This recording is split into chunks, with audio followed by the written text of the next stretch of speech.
Salamence is the strongest Dragon Berry specialist. In fact, it's the strongest berry specialist for Amber Canyon. And in fact, it is the strongest berry specialist overall of all berry specialists. So it works great as a generalist too. But hold on a second, bro Vinny, you just told us a few videos ago that Sceptile is the berry king. What are we gonna do with this dilemma? Who's better? You can't just say every new Pokemon is the best every time they release a new Pokemon. That's just clickbait.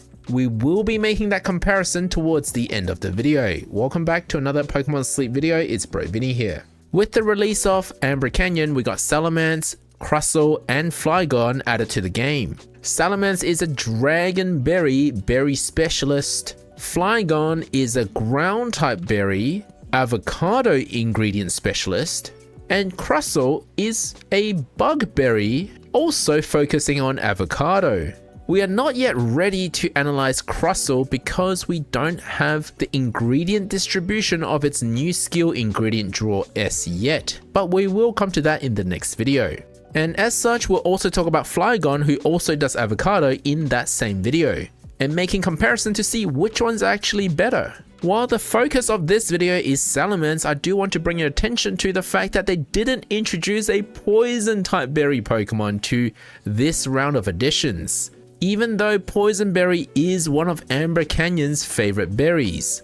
The reason why I hope to see a Poison Pokemon being added is because, well, Poison needed a power creep. I mean, look at this list here. We've got everything sorted by berry strength, and at the bottom of it is Arbok alongside Marowak. For an island that needs some of the highest Drowsy power and Snorlax strength in order to progress, you really don't want to be using a bottom tier Pokemon if you can. So out of the three typing, Poison Berry needed the power creep the most. To be fair, Altaria wasn't that great anyway, but at least people like Altaria. And even Butterfree, the bug type berry specialist, hangs around this bottom area. So for Amber Canyon, we were really struggling to find some good berry specialists to cover. Thankfully, with the addition of Salamence, you can see that what I've done here is I've ranked every berry specialist by their berry strength. Salamence is right at the top above even Steelix, and Steelix Onyx is tough to catch, they're expensive, whereas Bagon is only 5 bars to catch, so it's a much easier hunt.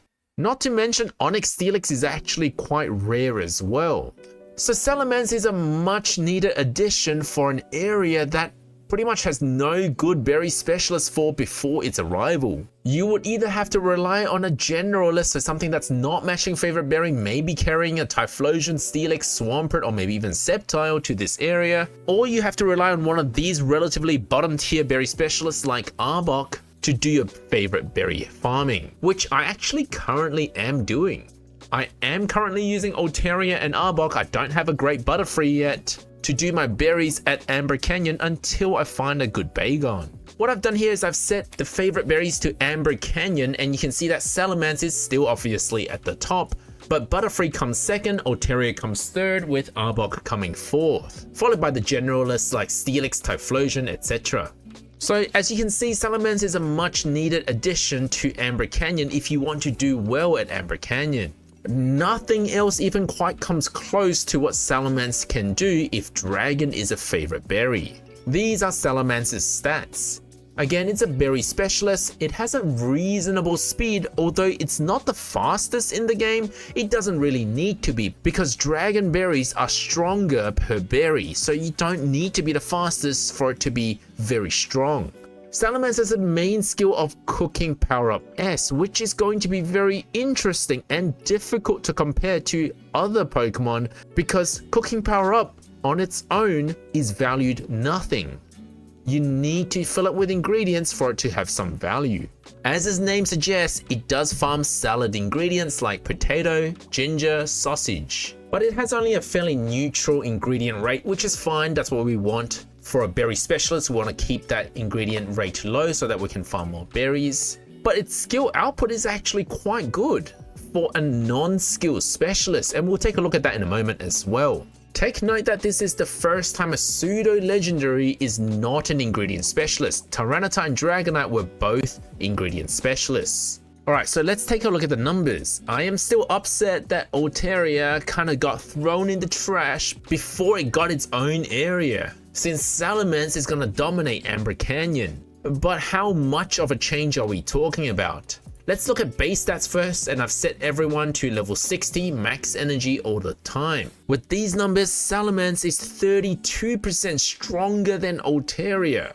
And that is a massive power creep. We kind of always knew Altaria wasn't the greatest, but I guess some of us were just hoping that it gets some time to shine before a power creep like Salamence comes along. The only time you would have really used Altaria before Salamance's introduction was if you rolled Dragonberry at Greengrass. Other than that, there was really no point of you investing in Altaria. And a year ago in my analysis of Dragonite, because of how bad Altaria was, if you actually gave Dragonite Berry Finding S and gave Altaria Berry Finding S, Dragonite comes up really close in its berry production to Altaria without being a berry specialist. It was a question of whether Altaria was really bad or if Dragonite was just too good.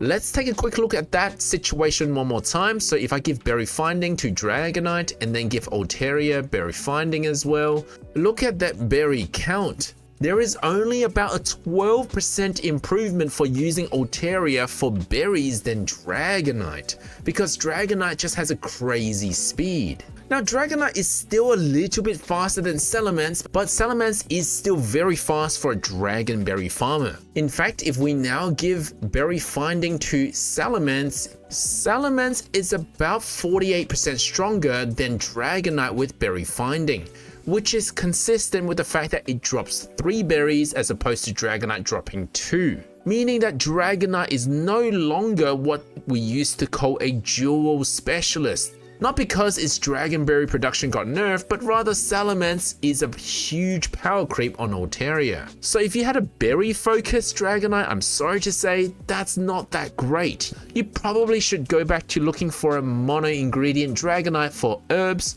or for some other people who prefer to run the semi-mono list, that would be for corn. Point of the story is Dragonite is going to focus on ingredients moving forwards, not berries. Now besides Salamence, the best berry specialist for Amber Canyon is actually Butterfree, not Altaria. So how does that compare?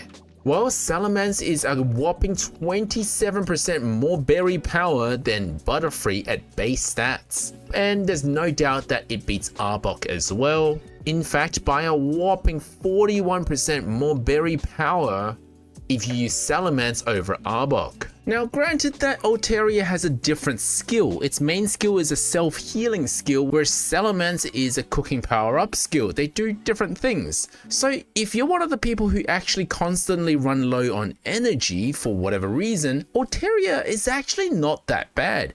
If we take a look at a full team of Altaria just constantly healing themselves and they all have Berry Finding just as a simple simulation, look at these final numbers. We're looking at 1.6 million in terms of total power farmed. If we look at a team where, well, we're not going to run 5 Salamence because we don't have any healing, it's going to struggle, but I do have 4 Salamence and a healer, each of them having Berry Finding, but the healer has Skill Trigger M. Well, Salamence is still a little better, but not by a huge amount. We're looking at about a 10% improvement by running a Salamence team with 1 healer versus 5 Altaria. Yes, it is still a power creep. But this is one way we can value self-healing by comparison. One thing I haven't looked at though, and why I'm still undervaluing Salamence here, is that I haven't even given a value to Cooking Power Up S, because on its own, it has no value. If you simply expand your pot with Cooking Power Up, and you don't fill the pot with ingredients, it's worth nothing. And perhaps in situations where you're running good camp ticket, well, you don't really need expand pot because you can cook stronger recipes. All the ingredients that you add in will just be worth base value. So then Cooking Power Up is low value. In contrast, if you're not running a good camp ticket and you have really good ingredient Pokemon and you have a great Tasty Chance S Pokemon as well, then Salamence's Cooking Power Up is valued a lot higher, as it allows you to cook stronger recipes, and it works in conjunction with Tasty Chance S with Crit Chance Up. So how do we value cooking power up? Well, it is a bit tricky to value, but let's take a look at Salamance's cooking power up stats first. Out of all the non-skill specialists, so we've got ingredient specialist Luxray and Meowscarada who both run cooking power up, Salamance's cooking power up has a higher trigger rate, in fact the highest of them all. Of course, it's going to lose out to the skill specialist that is Magnezone. Salamence does about 62% of skill triggers of what Magnezone would normally do. But the question still remains, what does that mean in terms of actual power? How do we convert that to a power? Well, we still can't. But what we can do is ask a different question. And that is the key to how I'm going to compare Salamence and Sceptile. Let's take a look at the numbers between Salamence and Sceptile.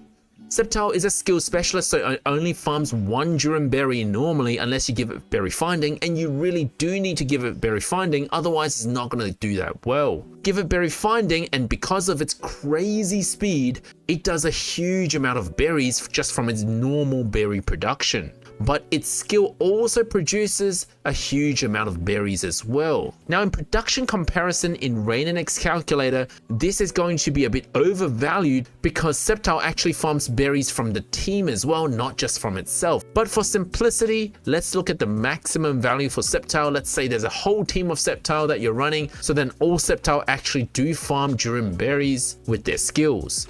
And of course, you should know by now we have to give them max skill level as well, so level 6 berry burst. Combine all of that berries plus some of the ingredients, you get about 46,000 total strength, which is much bigger than what we're seeing here in Salamence. But hold on a second, let's take a look at the numbers. We've got the Dragon Berries with Berry Finding S at 27,000 and some ingredients, but we haven't valued its Cooking Power Up S, because Cooking Power Up cannot be used on its own to create power.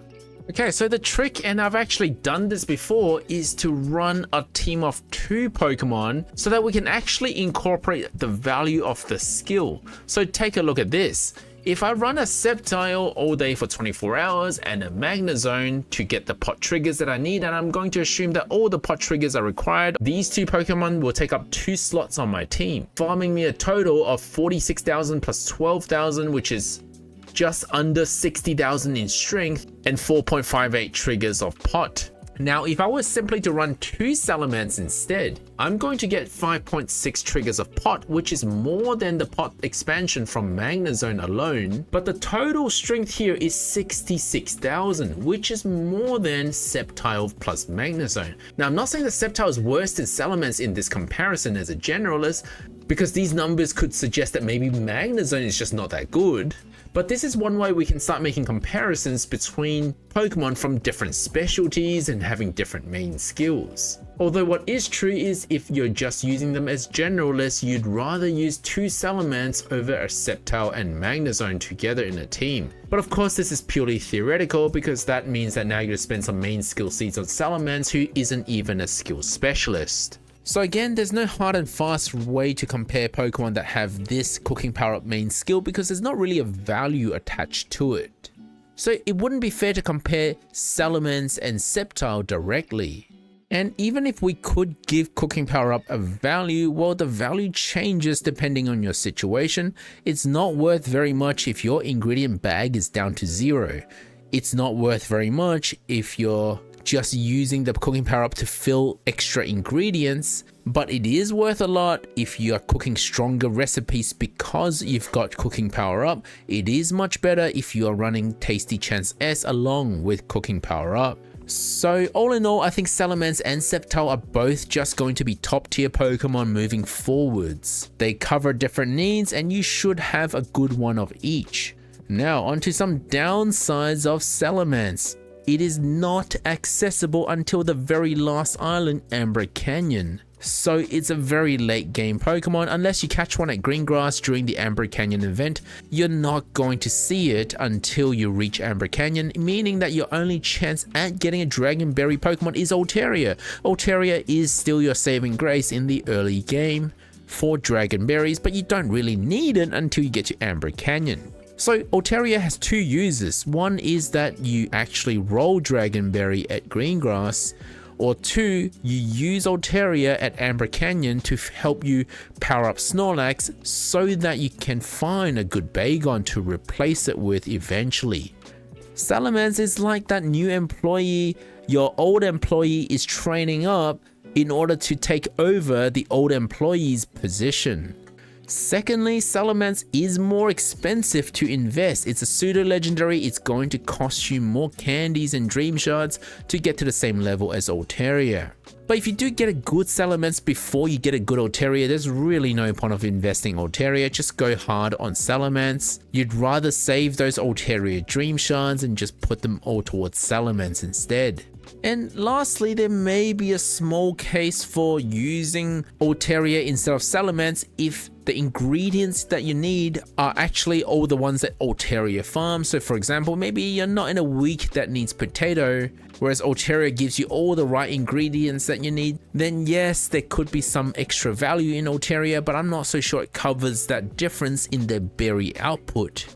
This would be a case-by-case analysis. I can't really give you a general rule to follow here. So there you have it, definitely needed for Amber Canyon and setting a new meta for generalist berry specialists, although Sceptile is still really good, holding its own right at the top alongside Salamence.